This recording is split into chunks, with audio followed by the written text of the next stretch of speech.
African and Western leaders meet for a major London conference on the future of Somalia to discuss political change, terrorism and piracy. What's the future of the African peacekeeping forces there, and why should the world take the Somali conflict seriously? This is Inside Story.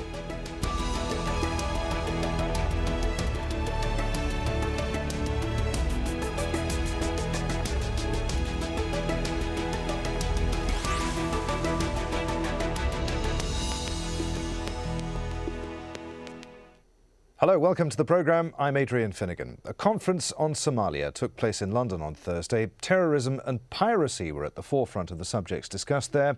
Also high on the agenda, the future of the African Union peacekeeping forces after their mandate expires in August. But there have been mixed feelings about the conference on the streets of Mogadishu, as Mohammed Shakir reports. With the African Union forces taking on a bigger and a more active role in pushing Al-Shabab fighters back, their presence has become indispensable and the role is expanding.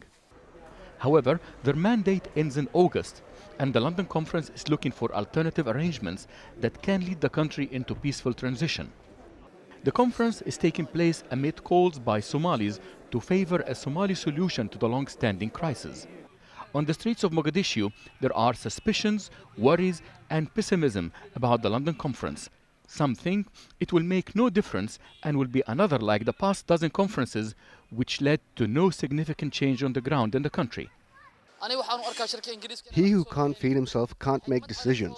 Those going to London don't have any powers. They will approve the already decided resolutions and implement them.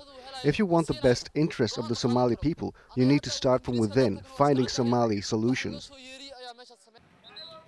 But there are also those who are hopeful and see light at the end of the tunnel. This conference aims at resolving the crisis in Somalia and unifying the Somalis. If consensus is reached, it will be good for the Somali people. The Islamic opposition sees the conference as an extension to what they call Western conspiracies, aimed at undermining the growing influence of Islamists and imposing foreign agendas on the Somali people. I don't feel that Britain wants the good of Somali people. They have killed our mujahideens, fragmented our country, and we shouldn't expect much of them. I tell Britain, Somalis have grown up and learned their lessons the hard way.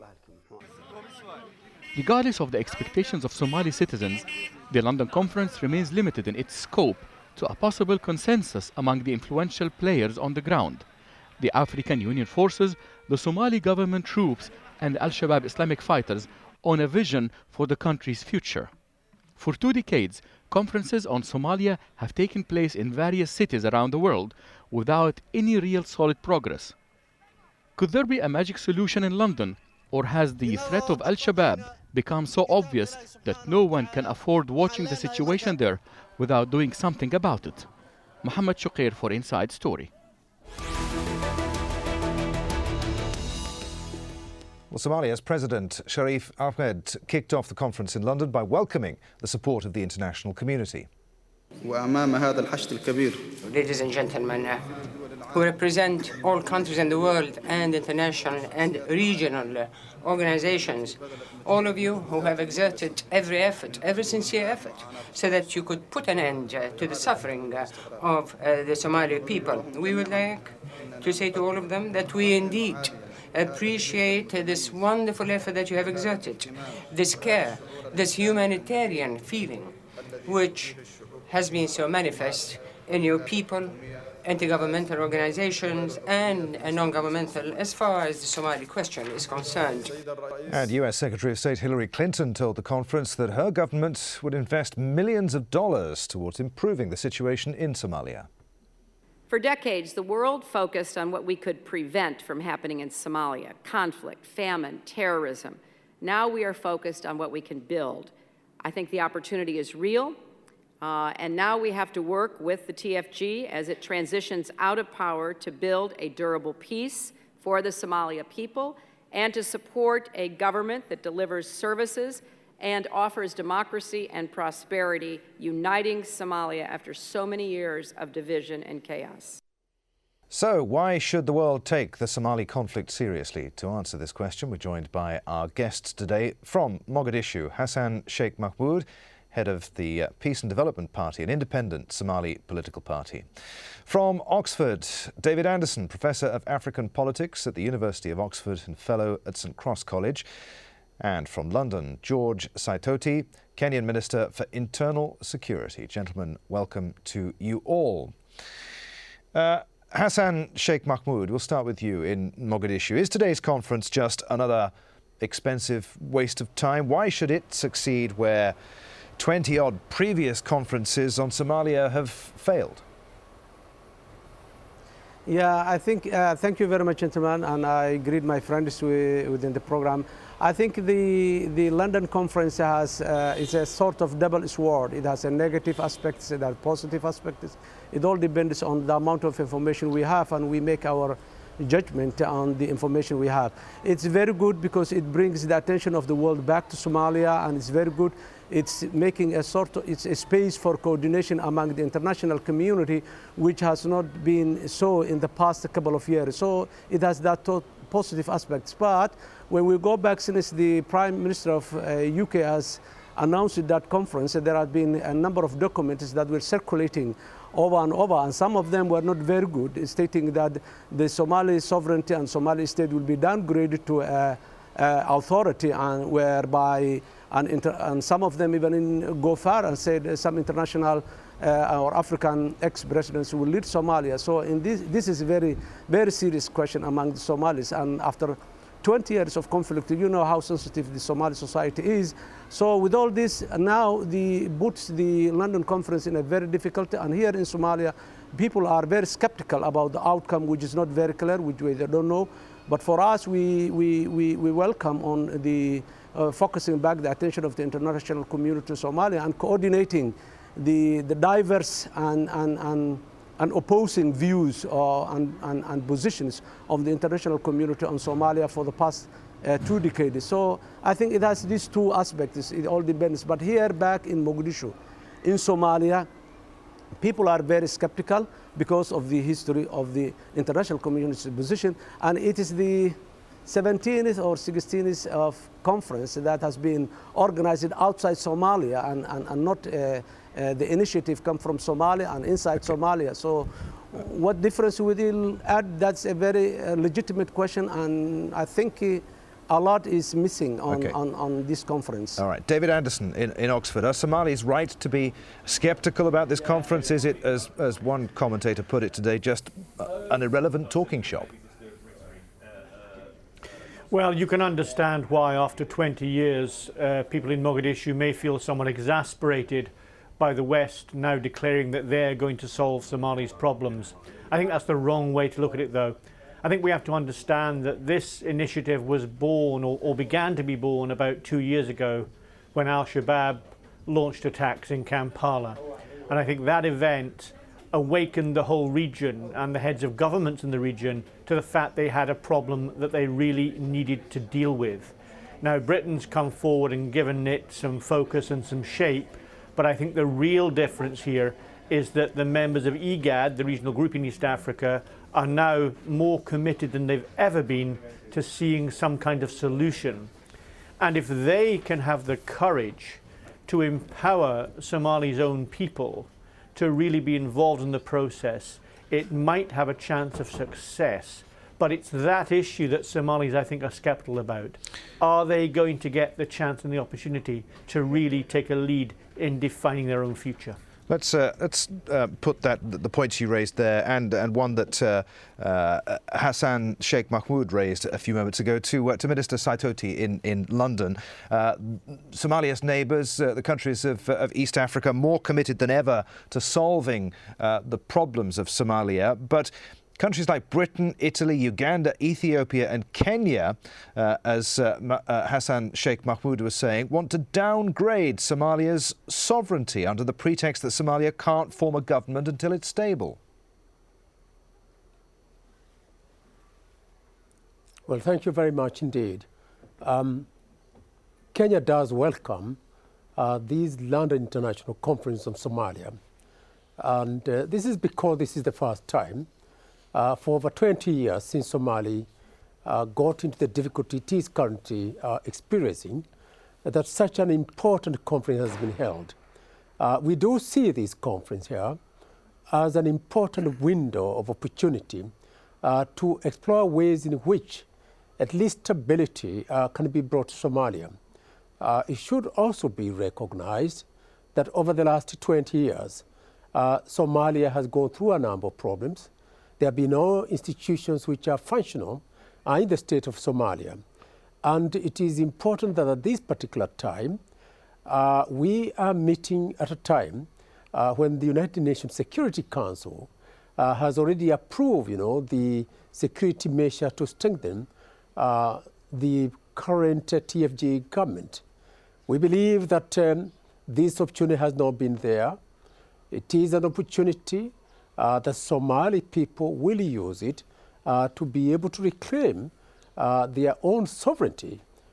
We don't believe at all that this conference is going to be in any way to degrade the sovereignty of Somalia. On the contrary, it offers the opportunity for Somalia to be able to define for themselves how they would want the future of Somalia to be, and much more important, to bring the rule of law, to define the way forward for starting democracy for the betterment of the people of Somalia. So, Minister, you believe that this conference will result in something concrete, not just another well-meaning communique, drafts of which were drawn up and leaked to the media last week?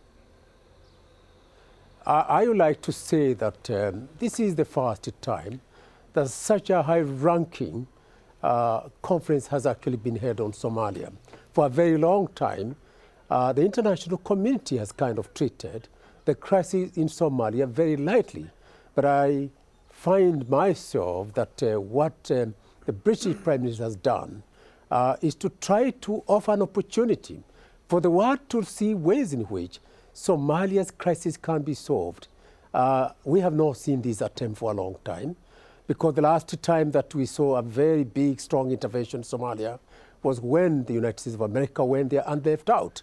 And for many years, Somalia was never counted as a serious matter by the international community. For us in Kenya, let me say this. We have, over a period of time, received a lot of Somali refugees. And currently we host the largest refugee camp in the world. Over 600,000 Somali refugees live in Kenya. And we hope that this conference will open a way in which at least there will be calm, there will be tranquility, and the people of Somalia have the opportunity to go back and build Somalia. David Anderson, I could see you shaking your head as the Minister was speaking there. Yes. Yes, please, carry on. I think there are some issues here, I think, that really need to be foregrounded. I think the Minister is quite correct to emphasise the Somali refugee problem in Kenya has been a major driver towards the current initiative. The 2.4 million Somalis that are in Kenya, over 500,000 of them refugees, nearly 500,000 living in one refugee camp near the border at Dadaab. This has been a constant problem for the Kenyan government, and the Minister's quite right to raise this as an important issue.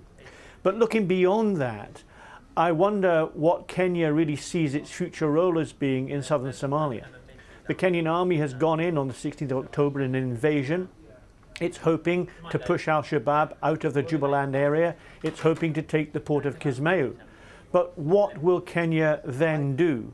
What is the plan? What is the exit strategy? Well, let's ask the Minister, Hassan Sheikh Mahmoud. I'll get back to you in just a moment. But what happens when the African Union's mandate ends in August, Minister? What about Kenyan troops, though? I know you can't answer for Ethiopian troops, but are we likely to see Kenyan troops on the ground in Somalia long term? Well, first of all, I would like to make it clear one thing. Kenya does not have any ambition at all for Somalia. What actually prompted the Kenyan government to send the troops into Somalia was the threat that our own country faced from a security point of view, with Al-Shabab crossing the border into Kenya and attacking our security forces, also getting involved in the kidnapping of the tourists, including even some of our security officials. We took the view that Kenya has to defend its own security, the stabilization, and also our own economy. Now, Kenya in movement and being in Somalia is purely temporary. was to chase away the Al-Shabab and later on retrieve. But even much more important, it should be appreciated the fact that the United Nations Security Council has already agreed on the rehearting of the Kenyan troops, so that they are now going to be under the AMISOM. This is the position. We have no intention at all to remain in Somalia. If we ever had had it in the last 20 years, we would have actually moved to Somalia. All right. Ours is to wish the Somalia people, by the way, to enjoy the security that we do have. All right, let's get back to Hassan Sheikh Mahmoud in Mogadishu. What do you make of what you've just heard there? And I wonder, I want to get your thoughts also on whether you think more ordinary Somalis should have been involved in this conference. Yeah, I really appreciate, I genuinely appreciate the position and the statement of the minister. Kenya has done a lot for Somalia and is still doing a lot for Somalia. It's not only the refugees, which is a very big part, but also the Somali business, the Somali students, the Somali, everybody. Kenya was the lifeline for Somalia, and we appreciate that, and that will be a historical position that the Somali people will never forget. But the question is, and I do agree that there was a serious security challenges that Shabab posed to Kenya in the past couple of months or years. But the question is, there was no Al-Shabab in Somalia before 4 years. 3 to 4 years ago, there was no Shabab and there was no Somali state. There was no piracy a couple of years ago, but there was no, even after 16, 15 years after the collapse of the state, there was no state in Somalia. Now, if we focus our attention to Shabab and piracy, even if we get the good side of it and the Kenyan troops, forces and the Ugandan forces, the Ethiopian forces, and the support from the West, all they eliminate Shabab today. That does not mean there is a state in Somalia who controls the country. So even something else which might be more difficult, more complex that Shabab and piracy may come tomorrow. So the central issue is, can Somalia have a functioning state that controls all this? We know that Somali problem is not a Somali problem anymore. It's the problem of the region, it's the problem of the world. So, but the question is, how can we solve this problem? We cannot solve this problem as a piecemeal. Kenya sending troops to Somalia, Ethiopia sending troops to Somalia, AMISOM expanding. All that we hear from London conference is that expansion of the AMISOM troops, expansion, increasing the funding of AMISOM troops. Yes, this is good. It's a positive. It can help the solution, but it's not the solution. That's not that. These are means to the solution, but it's not the solution. The solution is a functioning Somali state. And to get that functioning state, we said loudly to the international community, to our neighbors and the world, let the Somali people be involved in the process of making. Few selected individuals who has a track record that they do not represent, they do lack legitimacy, they do lack popular support from Somalia, cannot represent Somalia. And this is where the international community's point of view is getting out of focus. So what I'm going to say is that I do appreciate and I do agree with what the minister said, but the solution is not on that direction. Can we look some other direction? And can the London conference now focus back to the attention of the role of the Somalis in the process of state building in Somalia? Minister Saitoti, do you want to come back and address those points? Yes, sure. I would like to actually state this. Since 1991 or 1992, when these problems of Somalia started, and then there was no involvement at all on the part of the international community. That is the one that led to the involvement of lack of order, lack of the respect for the rule of law into Somalia, and that is also eventually that brought about Al-Shabab, which we did not have before. The same thing generated into a situations where the piracy again was out there. Now, that was the time when the international community did not look into Somalia. But the point of the matter here is that I don't think that we can actually exclude any kind of an attempt at this particular time to explore the solution in which at least Somali situation can be stabilized so that institutions of the state can function. I do not want to say that this particular conference is going to be a solution for once and for all.